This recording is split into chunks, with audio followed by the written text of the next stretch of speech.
More federal workers are losing their jobs as the government shutdown and this political standoff drags on. Some of those firings now on hold as a federal judge in San Francisco ordered the administration on Wednesday to immediately stop the layoffs, ruling that they're unlawful. And in her decision, the judge said that the planned layoffs were politically motivated, adding, quote, "The politics that infuses what's going on is being trumpeted out loud in this case." So the ruling pauses the layoffs of more than 4,000 federal workers across 7 agencies, and that began last week. So those include workers at the IRS, the Treasury, cybersecurity workers at the Department of Homeland Security, also hundreds of CDC employees. Health and Human Services has seen nearly the entire special ed staff and also the special ed staff at the Education Department. And White House Budget Director Russ Vought says he's just getting started. We're definitely talking thousands of people. We want to be very aggressive where we can be in shuttering the bureaucracy, not just the funding, but the bureaucracy that we now have an opportunity to do that. And that's where we're going to be looking for our opportunities. I think we'll probably end up being north of 10,000. Meanwhile, on the Hill, Democrats and Republicans seem as far apart as ever. If my Democratic friends stick to their guns and say we're not going to open up government until you tell us your plan, and we want to make sure it works for fixing the health care delivery system, they're going to be waiting. We're going to be shut down a long time. Ever since Trump's big, beautiful bill was passed, we knew this was happening. They've refused to negotiate, and anyone thinks that tomorrow they'll suddenly start negotiating, I think is smoking what is illegal in many states. Okay. Joining me now in the group chat, Jasmine Wright, White House correspondent for Notice, Doug Heye, Republican strategist, and Megan Hayes, former director of message planning at the Biden White House. I'm going to start with my partisans on messaging because I was watching Republicans this week, Mike Johnson and others, and I heard 2 lines of talking points. One is, this is Chuck Schumer's fault, this is Chuck Schumer's problem, and you need to put pressure on him to end it. And the second one was, Democrats are being unreasonable, and everything you see that's happening is their fault.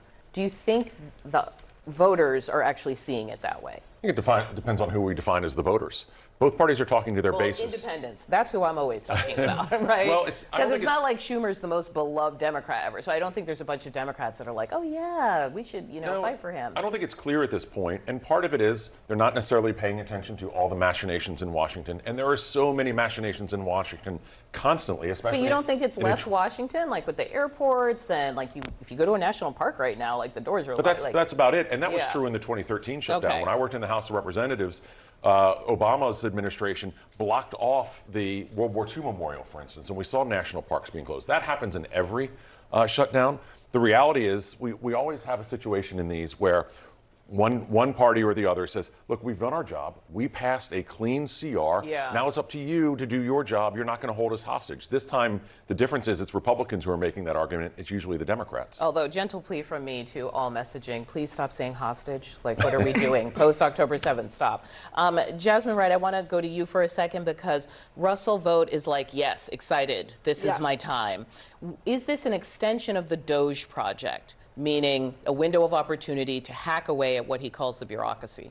It's definitely a window of opportunity. I don't know if it's an extension of the Doge project because it's not being run by Elon Musk. It's being run by Russ Vought, who, unlike Musk and other folks at Doge, has studied these type of issues, what you can do in a shutdown, whether or not you can do BRIFs, for years and years and years, not just the last 4 years when Donald Trump was not in office, but for years before then. This has kind of been his thing. And so I think that, yes, you are seeing this White House feel like they have an opportunity. They're saying it out loud, and you're seeing them act on it. I asked one White House official whether or not they believe or the intention of doing these RIFs was to set a precedent that kind of exists in a gray area, right? Layoffs during a shutdown have never happened. And they said it's not the intention, but if we are doing it, then so be it. And we believe that we are on the legal right foot here. Which is why we're talking about the court so much. But Russell Vought didn't study hard enough because a judge yesterday just said that it was illegal to do this. So Democracy Forward filed a lawsuit, and now it got put into place that they are now able to lay off these people. It's against the law. I know they don't believe in the rule of law, but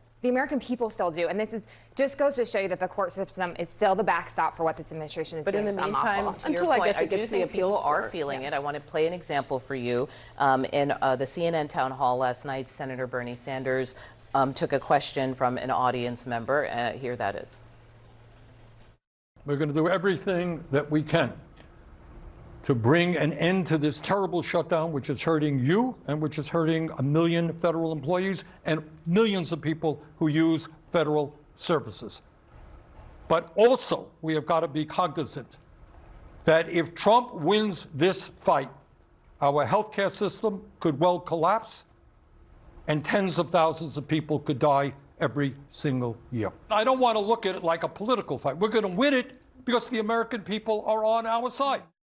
What struck me about this is you have this woman from Mississippi. She's like, I can't get a home loan because the department that is supposed to do that work is not just airports and national parks, right? And she was saying to a Democrat, look, help. And I want to ask you, it's fine to have a plan to go in. What is the exit plan out? Well, I've always said you shouldn't close down the government unless you have a plan to open it. So I don't actually know what the exit plan is. I think that when people start getting their notices about how much their health care is going to go up, and when people miss their first full paycheck, I think both people will act a lot more, both sides will act a lot more swiftly.